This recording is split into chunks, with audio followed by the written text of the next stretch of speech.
Hello everyone, this is the Shadow of the Hawk, and welcome. Today, not Fight Club. I promised a Fight Club review. I've tried to record it. My points are completely jumbled. They're complete dog shit. I might need to rewatch the movie, get it fresh in my brain before I make that review. No. As you probably read by the title, today's review is going to be on Barbarians. Now, what is Barbarians? Well, it is a Netflix show. Whoa. Yes, I'm aware. Netflix. They're kind of screwy. They make some bad things. They make some very, very bad decisions. Barbarians is not one of those bad decisions. If you don't want any spoilers, I recommend it. Go watch it. Season 1 is very, very good. Season 2, I still really enjoyed it, but it's got a lot more problems. Little bit of background before you head off to go watch it. Barbarians, it was created by a German studio. I do not know the name off the top of my head. You can probably find it just by on the Netflix page.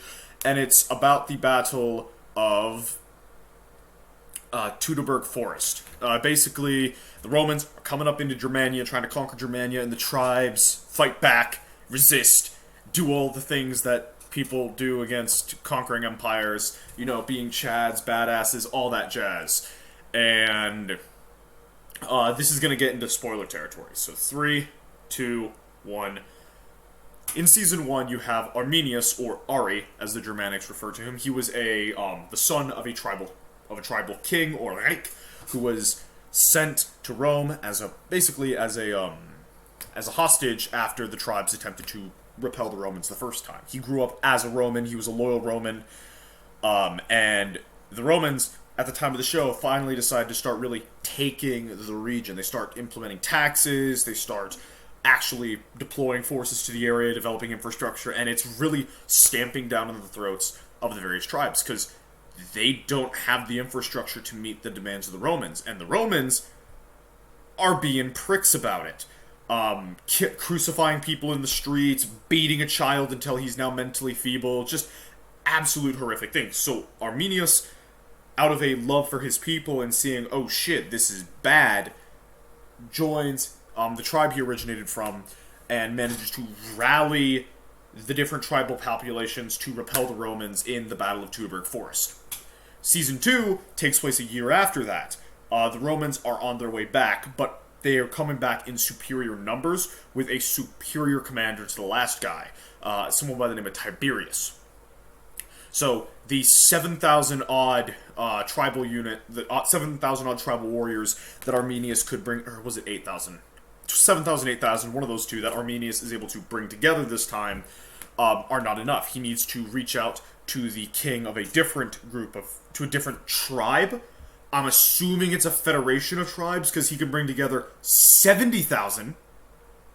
70,000, unless that was a translation error on the part of the American translators.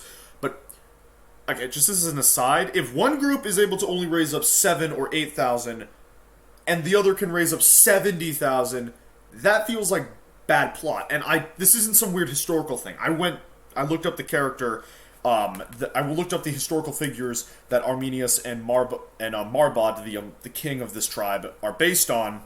And no, there wasn't any detail about Marbod leading a larger than average tribe. It was just he and Arminius had a rivalry that went hot a few years after the Battle of the Teutoburg Forest, ending in Arminius' victory. Which is very different to what happens in the show. In the show, Marbod at first is down for trade deals, but then after some shit happens, he's on the side of Ari and ready to resist the Romans, and the final battle doesn't even have that 70,000 army show up. It's just it's just his personal guard reinforcing whatever forces Arminius is able to gather in a surprise attack. So I don't even know why they threw out that 70,000 number in the beginning. That is more or less the plot of the show. I'm going to get into the characters now. Actually, just two other really big things about the show I want to point out before jumping into that. The first is the way the show looks. I'm not a historian. I don't know what exactly these people looked like during that period, like what their garb was, how they dressed, but this show looks, costume-wise, set design-wise, it all looks very, very good, and it captures the feel. You can definitely tell that the Romans are of a more developed society with their standard issue equipment for their soldiers, but they're not quite modern levels. There are differences in that standard issue equipment that the Romans have, and then you got the Germanics are very practical people. They don't fully wear metal, but they think about what they do and how they use things effectively. Though it is kind of stupid that they do run around without armor on. They just paint themselves in body paint. That, to my understanding of history, I'm pretty sure that's more of a Celtic thing than it was a Germanic thing. But again, if you know better than me, tell me in the comments. I'd love to be corrected. And then the fight scenes. Unlike some of the absolute garbage that we've been getting in a lot of modern media, like the Rings of Power, for example, the fight scenes in Barbarians, they are fast, they are heavy-hitting, and they are realistic. Yes, there is like the strong, badass warrior woman, but she's not overpowering the Roman soldiers. Well, she does at times, but it's not like freaking Galadriel and the Troll, where she's surrounded by incompetent people and she's the only one who's doing it. And even when she does overpower people, it's typically either by catching them off guard or using her whole body weight rather than just her arms, which is very, very good. And again, there's definitely that difference in mentality. The Romans, you get them in an open field, marching in formation. The Germans would get rinsed.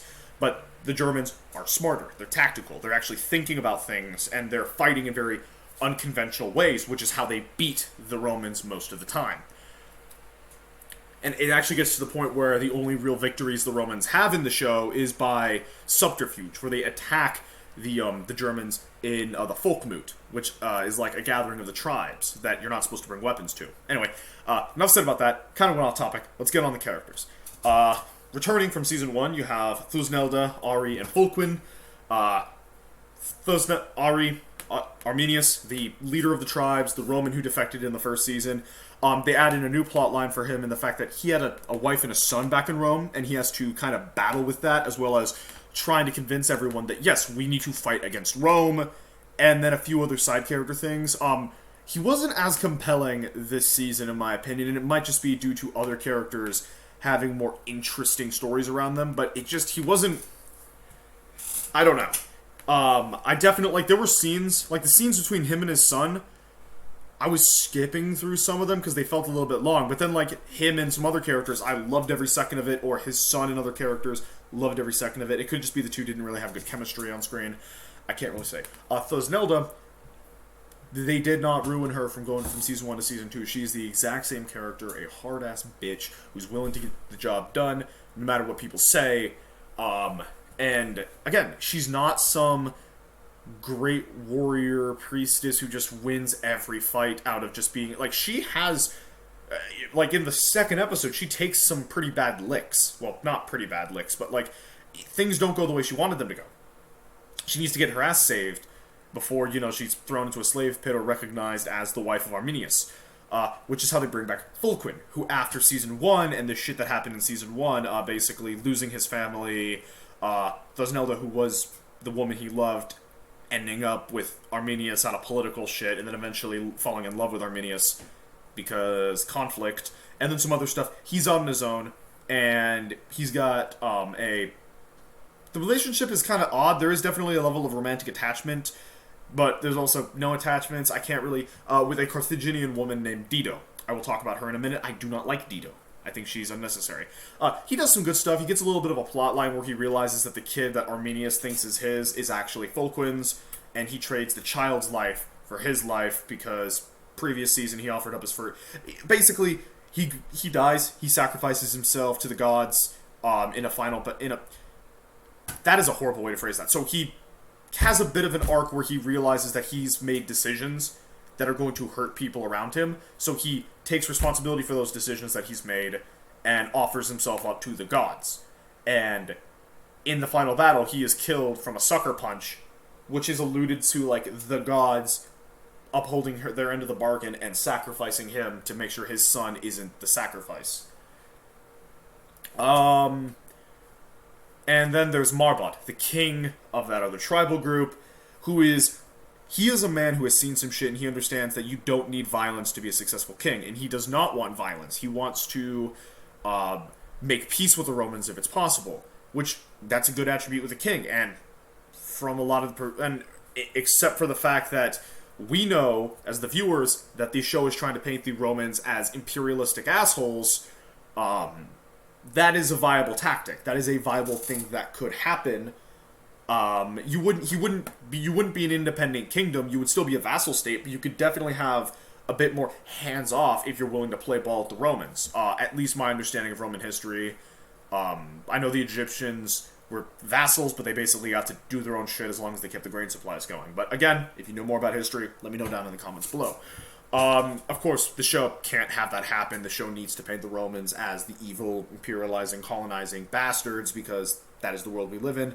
It still kind of works, because Rome was very much a colonizing, not colonizing, but an imperializing empire. They were an empire. They conquered everything and subjugated people.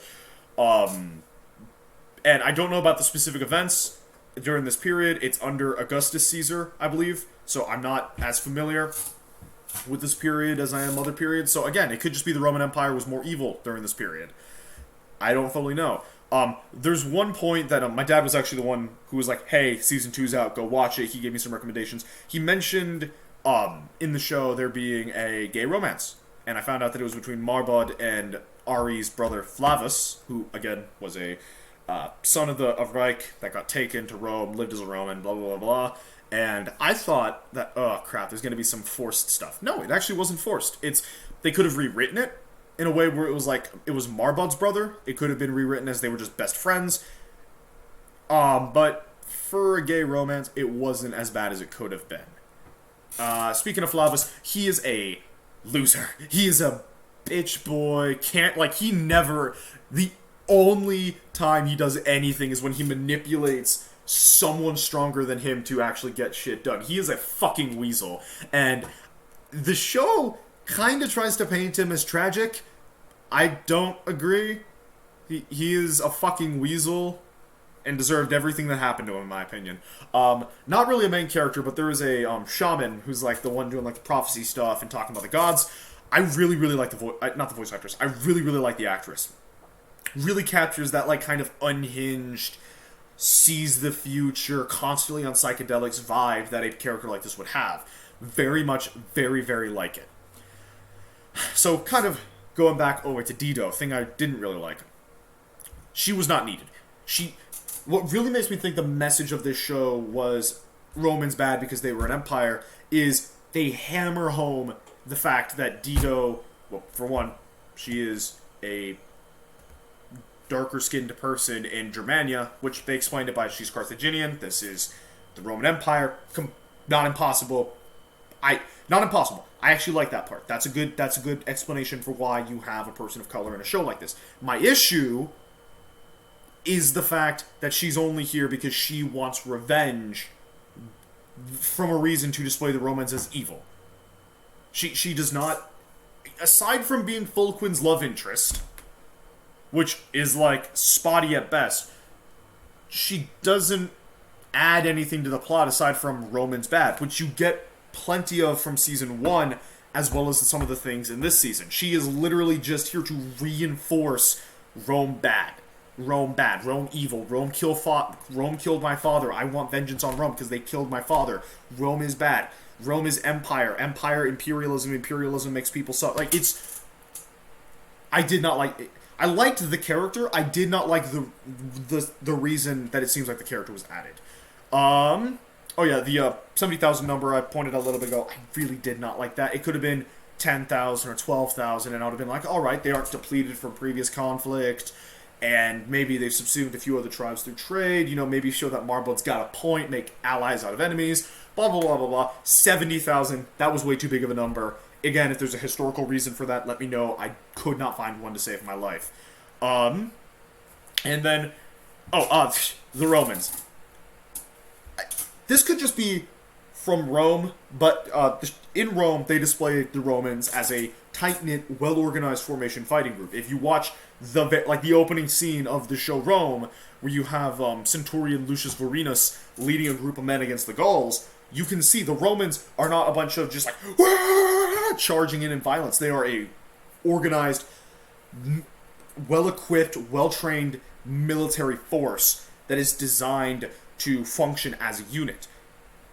The Romans never do that. They just constantly charge. The only time they actually form a proper shield wall is right in front of an avalanche in the first episode of Season 2. Which, for pretty much every fight, I would understand. But the final battle is in their camp. They see the guys on the walls. They see them like coming over the walls and breaking down the gate. Okay, they're breaking down the gate. Form Tortuga!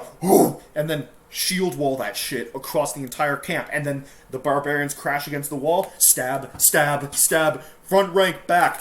Pull back, let the second rank come up. Stab, stab, stab. That would have been so much cooler to see. See an actual competent threat. But the Romans do not feel like a competent threat. Pretty much every negative thing that happens is because the tribes are fighting amongst themselves, or someone within the tribes wants to work with Rome because they think that Rome is powerful. But Rome does not feel powerful at all. Like, they even mention we're worth a Germanic tribal warrior is worth 3 to a Roman soldier, which again could possibly be true historically speaking, and the Romans counteract that with their formations, but they don't fight in formation. They don't do anything to actually come off as an actual threat. Aside from being evil and mentioning Rome conquering shit. It's not... I swear, I like this show. It's a good show. I recommend watching it. I'm just tearing it apart because I'm an asshole. Anyway, I got nothing much else to say about this. I'm excited for Barbarians Season 3, though I can see some writing on the walls for it going downhill. Again, that could just be me. I could just be an asshole. Let me know what you guys think down in the comments below. I'd love to hear your opinions, and that Fight Club review will come someday. Hopefully. Maybe. No promises. Thanks for watching. Have a good day. See you next time.